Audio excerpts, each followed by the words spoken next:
जैसे पिछले वीडियोस में अपन ने देखा है कि यदि कोई भी मास है जो ग्रेविटेशनल फील्ड प्रोड्यूस कर रहा है तो उसका रिलेशन क्या रहता है, G M by R square. ठीक है, तो कोई भी मास यदि हम यहाँ पे रख दें, इसका मास एम है और कोई भी पॉइंट पी है, यदि वो डिस्टेंस आर दूरी पे है तो इस पॉइंट पी पे जो ग्रेविटेशनल फील्ड होगा इस डायरेक्शन में, उसका मैग्नीट्यूड ये होगा। ठीक है, अच्छा, इस वाले फॉर्मूले में ये जो मास है ये पॉइंट मास है, सारा मास जो है एक पर्टिकुलर पॉइंट पे कॉन्सेंट्रेटेड है। ठीक, डिस्ट्रीब्यूटेड मास का अपन ने अभी तक केवल एक एग्जांपल देखा, जो अपन ने मास का एक शेल लिया था। यदि शेल का मास यदि m है तो अपन ने क्या देखा था कि इसके बाहर यदि कोई पॉइंट है p, तो इस पॉइंट p पे जो ग्रेविटेशनल फील्ड है उसके लिए मास ऐसे बिहेव करता है जैसे कि इसका सारा मास जो है इसके सेंटर में लोकेटेड है। ठीक है, तो उस एस्पेक्ट से ऊपर वाला जो सिचुएशन है और नीचे वाली सिचुएशन में कोई डिफरेंस नहीं है यदि ये डिस्टेंस r। ठीक, तो इस केस में भी ग्रेविटेशनल फील्ड थी सभी पॉइंट्स p के लिए जो कि शेल के बाहर हैं, वो ये थी। अच्छा, फिर हमने ये भी देखा कि यदि हम कोई एक पॉइंट ले लें शेल के अंदर, ठीक है, यदि पॉइंट p को हम शेल के अंदर ले लें तो यहाँ पे ग्रेविटेशनल फील्ड जो है वो 0 हो जाती। अच्छा, इन दोनों रिजल्ट्स का अभी तक अपन ने प्रूफ नहीं किया है। ठीक है, इस प्रूफ को भी करेंगे, इसका ग्रेविटेशनल पोटेंशियल एक बार खत्म हो जाए उसके बाद में इस प्रूफ को करेंगे। पर इन रिजल्ट्स को देख करके आपको, है ना, ये तो बिल्कुल क्लियर ही हो गया होगा कि ये रिजल्ट्स जो हैं वो गॉस लॉ जो था इलेक्ट्रोस्टैटिक्स में उसके बिल्कुल सिमिलर है, बिल्कुल एग्जैक्टली सेम है रिजल्ट।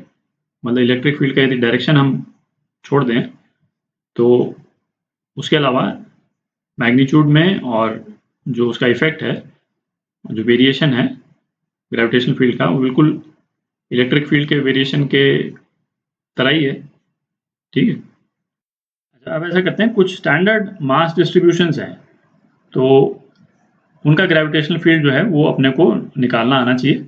तो वो मास डिस्ट्रीब्यूशंस देखते हैं। तो यहाँ पे जैसे 4 अलग अलग मास डिस्ट्रीब्यूशन अपन मैंने बनाए हुए हैं। ठीक है, पहला कौन सा हो गया, रिंग, है ना, मास ऑफ रिंग जो है वो m है और बाकी जो उसके स्पेसिफिकेशन आपको दिख ही रहे हैं, है ना। पॉइंट p पे हमको ग्रेविटेशनल फील्ड यदि पता करनी है। ठीक, फिर दूसरा क्या हो गया, सॉलिड डिस्क, डिस्क का मास जो है वो m है और पॉइंट p पे ग्रेविटेशनल फील्ड क्या होगी वो निकालना आना चाहिए। फिर तीसरा इसको बोल देते हैं, ये सेकंड है, ये क्या हो गया, semi circular wire, semi circular wire, और इसके सेंटर में पॉइंट p पे ग्रेविटेशनल फील्ड हमको निकालना आना चाहिए, इसका मास है। और ये चौथा हो गया हेमिस्फीयर, है ना, हेमिस्फेरिकल शेल, हेमिस्फेरिकल शेल। ठीक है, और इस केस में भी हमको यहाँ पे पॉइंट p जो है इसके सेंटर में यहाँ पे ग्रेविटेशनल फील्ड निकालना आना चाहिए। अच्छा, तो इस कंटेक्स्ट में मैं एक चीज मेंशन कर दूं कि इन चारों डिस्ट्रीब्यूशंस का के लिए अपन ने इलेक्ट्रिक फील्ड, जब अपन इलेक्ट्रोस्टैटिक्स कर रहे थे वहां पे अपन निकाल चुके हैं, है ना। वहां पे मास डिस्ट्रीब्यूशन की जगह चार्ज डिस्ट्रीब्यूशन था और तो इलेक्ट्रिक फील्ड का क्या जनरल फॉर्मूला होता था, इलेक्ट्रोस्टैटिक्स आई होप आप कर चुके हैं, KQ/R² है, और जो ग्रेविटेशनल फील्ड है उसका क्या है, GM/R²। तो आप दोनों का फॉर्मूला भी देखें तो बिल्कुल ही सिमिलर है ना, कोई डिफरेंस है ही नहीं इनफैक्ट। तो चूंकि ये अपन कर चुके हैं इसलिए अपन दोबारा नहीं करेंगे। ठीक है, मैं स्ट्रांगली सजेस्ट करूंगा कि आप एक बार इलेक्ट्रोस्टैटिक्स वाले चैप्टर में जाकर के, और ये कंसर्न वीडियोस हैं, 4 अलग अलग वीडियोस हैं और चारों के केस में अपन ने इलेक्ट्रिक फील्ड अपन निकाल चुके हैं। ठीक, तो ग्रेविटेशनल फील्ड दोबारा हर केस में निकालने की, है ना, मतलब वो रिपीटेशन हो जाएगा बेसिकली, पर फिर भी एक पर्टिकुलर केस अपन ले लेंगे, जो ये चौथा वाला केस है हेमिस्फेरिकल शेल वाला, तो इसके लिए ग्रेविटेशनल फील्ड अपन निकाल लेते हैं। बट बाकी 3 का मैं सजेस्ट करूंगा आप जो इलेक्ट्रोस्टैटिक्स में जो एग्जांपल्स हैं उसको देख करके आप निकाल लें, एग्जैक्टली सेम है, ठीक है। तो ये चौथा वाला केस है, उसको अपन कर लेते हैं यहाँ पे। तो इस हेमिस्फीयर का मास m ले लेते हैं, ठीक है। तो इसमें हम क्या करेंगे, एक पतली सी रिंग ले लेते हैं। अपने को पॉइंट P पे जो है वो ग्रेविटेशनल फील्ड पता करनी, और ये रिंग जो है वो डिस्टेंस x पे है, और इस रिंग का रेडियस स्मॉल r, ठीक है। और इस रिंग की एक थिकनेस ले लेते हैं, ठीक है। और ये जो एंगल है, इस एंगल को थीटा ले लेते हैं, और रिंग की थिकनेस क्या हो जाएगी, ये एंगल जो है, यदि ये डी थीटा है, तो जो रिंग की थिकनेस है ये वाला पोर्शन, इसको लाल में कर देता हूँ मैं, लाल में नहीं ब्लू में कर देता हूँ, ठीक है। ये जो थिकनेस हुई ये कितना हो जाएगा, आर डी थीटा हो जाएगी, ठीक है। आप उसको इमेजिन कर लें भाई, इसके जस्ट ऊपर एक और रिंग है, मतलब, ठीक है। तो ये इतनी थिक हो गई ये रिंग, मैं इसको डॉटेड यदि बनाऊं, कुछ इस टाइप का दिखेगा, ठीक है। अच्छा, रिंग के कारण ग्रेविटेशनल फील्ड कितनी होती है किसी भी एक पॉइंट P पे, उसके एक्सिस पे, है ना, उस रिजल्ट को अपन सीधा यूज करेंगे। वो जो अपना केस 1 था अभी जो अपन ने देखा, ठीक है, उसका जो फाइनल रिजल्ट है, क्योंकि वो सबसे सिंपल केस था, ठीक है, उसके फाइनल रिजल्ट को सीधा यूज कर लेंगे यहाँ। तो वो देखते हैं रिंग के कारण जो है ग्रेविटेशनल फील्ड कितनी होती है। तो किसी रिंग का यदि ये रेडियस r है, इसका मास m है, तो कोई पॉइंट P जो x डिस्टेंस पे है रिंग के सेंटर से, तो इस पे जो ग्रेविटेशनल फील्ड है उसका रिलेशन जो है वो ये आता है, gmx upon r square plus x square raise to power 3/2, ठीक। तो इस रिलेशन को अपन सीधा यूज कर लेंगे यहाँ पे, और ये ग्रेविटेशनल फील्ड जो है वो इस डायरेक्शन में है, एक्सियल डायरेक्शन। तो यहाँ पे भी ये जो ग्रेविटेशनल फील्ड है इस रिंग के कारण इस डायरेक्शन में होगी, ठीक है। इसमें बेसिकली एक रिंग का जो है वो ग्रेविटेशनल फील्ड लिख करके और फिर इंटीग्रेट कर देंगे उसको, ठीक है। तो करते हैं अपन।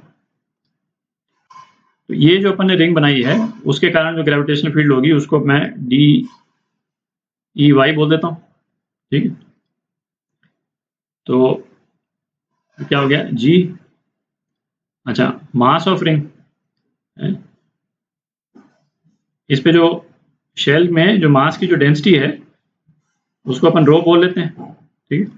और रो कितना हो जाएगा, m अपॉन एरिया इस हेमिस्फेरिकल शेल का 2πr²। तो अभी डेंसिटी के रूप में लिखेंगे, बाद में इस डेंसिटी को यूज कर लेंगे अपन, ठीक है। तो ये कितना हो गया, 2πr रिंग का सरकमफ्रेंस, और r d थीटा, है ना, रिंग की थिकनेस, और रो, ये क्या हो गया, ये तो मास हो गया m, ठीक। फिर उसके बाद में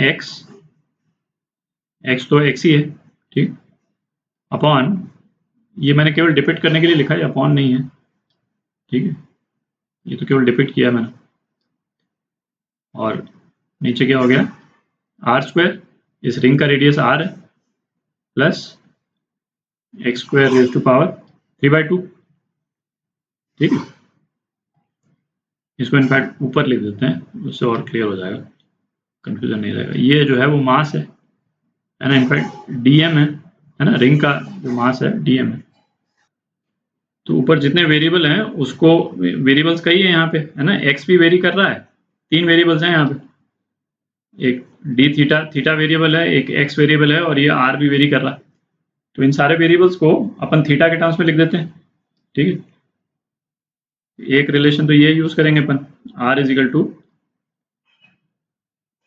एक्स टैन थीटा, और दूसरा रिलेशन यूज करेंगे r cos theta is equal to x, ठीक है। तो dy ये कितना हो गया, 2 पाई जी आर रो, ठीक, x tan theta x D theta, ठीक है, अपॉन ये क्या हो गया, X square tan square theta plus X square raise to power 3/2, ठीक है। तो ये क्या हो गया, तो ये हो गया आपका 2 पाई जी आर रो, ये तो कांस्टेंट वाला पार्ट है, X square tan theta D theta upon X cube sec cube theta, ठीक है। एक्स स्क्वायर कॉमन ले लेंगे, tan square theta plus 1 sec square theta हो गया, और फिर ये इसके ब्रैकेट के बाहर आ जाएगा तो सेक क्यूब थीटा हो जाएगा, ठीक। तो अब ये वाला जो पोर्शन है ये एक्स स्क्वायर कैंसिल हो गया, ठीक है। अच्छा, इस वाले एक्स को आर कॉस थीटा से रिप्लेस कर देते हैं, तो यहां लिख लेता हूं मैं 2 pi G R rho tan theta D theta upon R cos theta sec cube theta, ठीक है। ये आर भी कैंसिल हो गया। अच्छा, ये कॉस थीटा से एक सेक थीटा कैंसिल हो जाएगा, और ये इसको sine theta upon cos theta कर देंगे, उससे भी एक और सेक थीटा कैंसिल हो जाएगा, ठीक है। तो ऊपर क्या रह जाएगा, तो ऊपर क्या रह जाएगा, पाई जी रो, ये 2 जो है ना, twice sine theta cos theta हो जाएगा बेसिकली, तो इसको साइन 2 थीटा लिख सकते हैं, ठीक है। और नीचे के थीटा टर्म सारे खत्म हो जाएंगे, डी थीटा 0 टू π/2, थीटा कहाँ से कहाँ वेरी कर रहा है, यहाँ पे 0 है और 0 टू π/2, ठीक है। तो ये कितना हो गया, पाई जी rho minus cos 2 theta upon 2, ठीक है, 0 टू π/2। तो ये जो ब्रैकेट वाली टर्म है ये तो 1 हो जाएगी, क्योंकि कॉस 2 थीटा मतलब कॉस पाई माइनस कॉस 0, तो ऊपर 2 हो जाएगा बेसिकली, है ना, क्योंकि माइनस बाहर 2 अपॉन 2 1 हो गया, तो अपने पास में क्या आ गया, पाई जी रो। तो ग्रेविटेशनल फील्ड जो है वो आ गया पाई जी रो, और रो की वैल्यू यदि हम डाल दें तो क्या आ जाएगा, जी एम बाई